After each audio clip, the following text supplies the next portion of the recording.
Hello everyone, कसे आहात? मजेत आहात ना? सगळ्यांना श्री स्वामी समर्थ. आय होप तुम्ही सगळे चांगले असणार, स्वामींची सेवा करत असणार, कुलदैवतीची सेवा केली असणार आता भरपूर नवरात्रीमध्ये.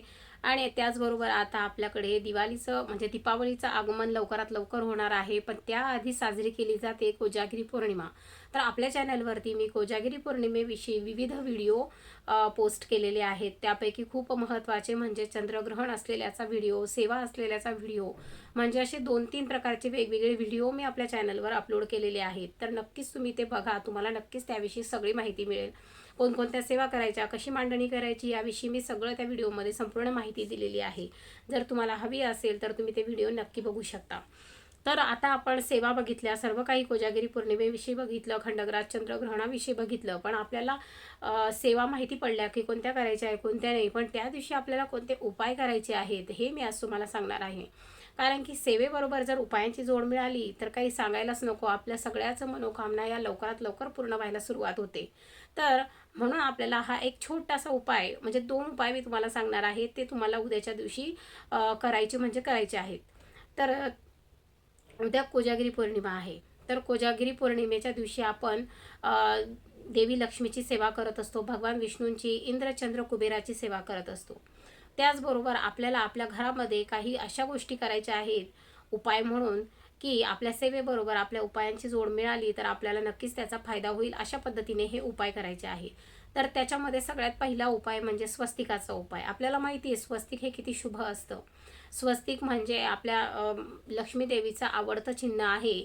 जिथेही तिला ते चिन्ह दिसेल तिथे ती आकर्षित होत असते आणि तिला ते बघून आनंद होत असतो आणि त्या घरामध्ये तिची एंट्री होत असते आणि चिरस्थायी ती त्या घरामध्ये होत असते. तर त्याच्यामुळे आपण प्रत्येकजण आपल्या मुख्य दरवाजावरती स्वस्तिक काढत असतो. कुठल्याही गोष्टी आपण नवीन गोष्टींची पूजन करत असताना आधी स्वस्तिकच काढत असतो. बघा, आता आपण दसऱ्याच्या दिवशी गाड्यांची पूजा केली, त्यानंतर आपण प्रत्येक गाडीवर स्वस्तिक काढत असतो आणि त्याची पूजा करत असतो. घराचं पूजन असतं त्या ठिकाणी स्वस्तिक काढलं जातं, त्याचं पूजन केलं जातं. म्हणजे इतकं शुभ चिन्ह आहे स्वस्तिक, शुभतेचं प्रतीक आहे स्वस्तिक. त्याच्यामुळे आपल्याला कोजागिरी पौर्णिमेच्या दिवशी या 4 ठिकाणी स्वस्तिक काढायचे आहे. तर या 4 जागा तुम्ही लक्षात ठेवा. पहिली जागा म्हणजे आपले मुख्य दरवाजा, घराचा जो मुख्य दरवाजा आहे त्यावर आपल्याला स्वस्तिक काढायचा आहे.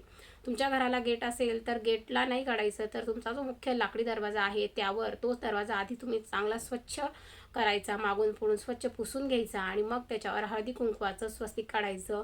त्याच्यामध्ये 4 टिंब द्यायला विसरायचं नाही. स्वस्तिक वाकडं तिकडं काढायचं नाही, व्यवस्थित सरळ रेषा हव्या.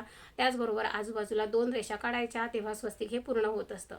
अशा पद्धतीने तुम्हाला मुख्य दरवाजावरती स्वस्तिक काढायचं आहे. त्याचबरोबर दुसरी जागा म्हणजे तुमच्या किचनमधील जी भिंत आहे, किचनची जी भिंत असते त्या भिंतीवरती तुम्हाला स्वस्तिक काढायचं आहे. ते पण कुंकवानेच काढायचं आहे. आधी तुम्हाला ते साजूक तुपाने आधी त्याला ड्रॉ करून घ्यायचं. त्या ज्या टाईल्स असतात आपल्या व्हाईट किचनच्या भिंतीला, तर त्यावर तुपाने आधी ते ड्रॉ करून घ्यायचं आणि मग त्याच्यावर पहिले कुंकवाने करायचं आणि मग हळदीने करायचं. अशा प्रकारे तुम्हाला त्या भिंतीवरती पण स्वस्तिक काढायचं आहे. हे झाली दुसरी जागा.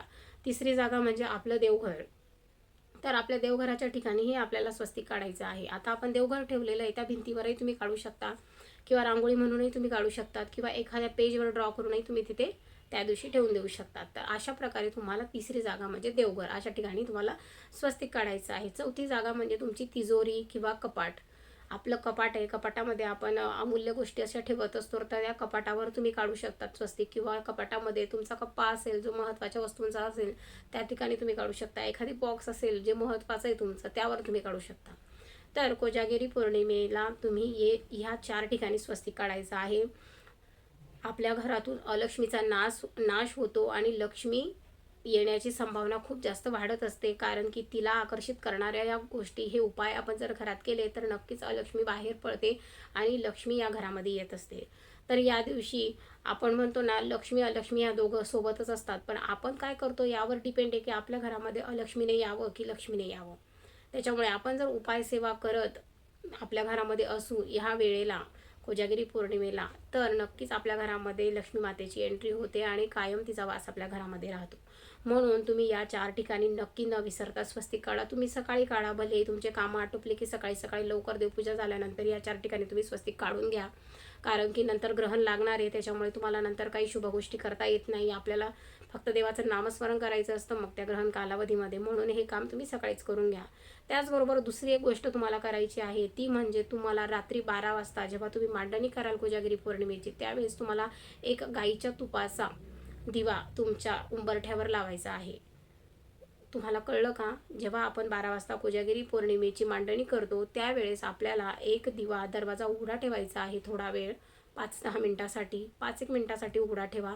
आणि त्यावेळेस एक साजूक तुपाचा दिवा तुम्ही घराच्या बाहेर निघता तेव्हा तुमच्या डाव्या हाताला आणि घरातून आपण एंट्री करतो तेव्हा आपल्या उजव्या हाताला अशा ठिकाणी तो दिवा तुम्हाला, गाईच्या तुपाचा दिवा तुम्हाला फुलवाती 2 बनवायचे आहे, त्याच्यात गाईचं तूप टाकायचं आहे आणि तो दिवा तुम्हाला तुमच्या उंबरठ्यावर ठेवायचा आहे. हे काम तुम्हाला एक करायचं आहे. बघा, या 2 उपाय खूप प्रभावी आणि खूप छान आहेत, कारण त्यावेळेस लक्ष्मी माता ही फिरत असते, बघत असते आपले सेवा कुठे कुठे होते, आपलं स्वागत कोणत्या दारात होते. आणि छानशी रांगोळी काढायची आहे लक्ष्मी मातेच्या स्वागतासाठी, कारण कोजागिरी पौर्णिमा म्हणजे माता लक्ष्मी, भगवान विष्णू आणि भगवान इंद्र, चंद्र, कुबेर यांचा दिवस आहे. तर या दिवशी त्यांच्या स्वागत करण्यासाठी अशी रांगोळी काढा की त्यांचं लक्ष आपल्या दरवाजावरून आपल्या घरापर्यंत गेलं पाहिजे आणि ते आकर्षित होऊन आपल्या घरात आले पाहिजे, आपल्या सेवा स्वीकारल्या पाहिजे.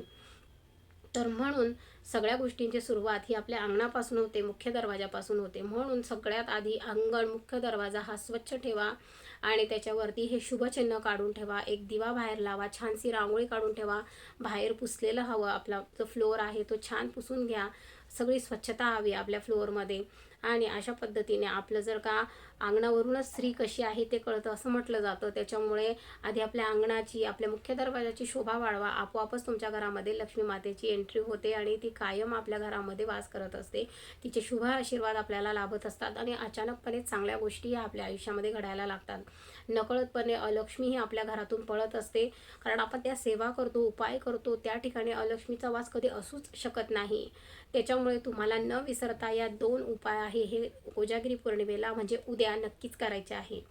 तर मग खूप सोपे आहे, कोणीही करू शकतं, काही प्रॉब्लेम नाही आहे उपाय करायला.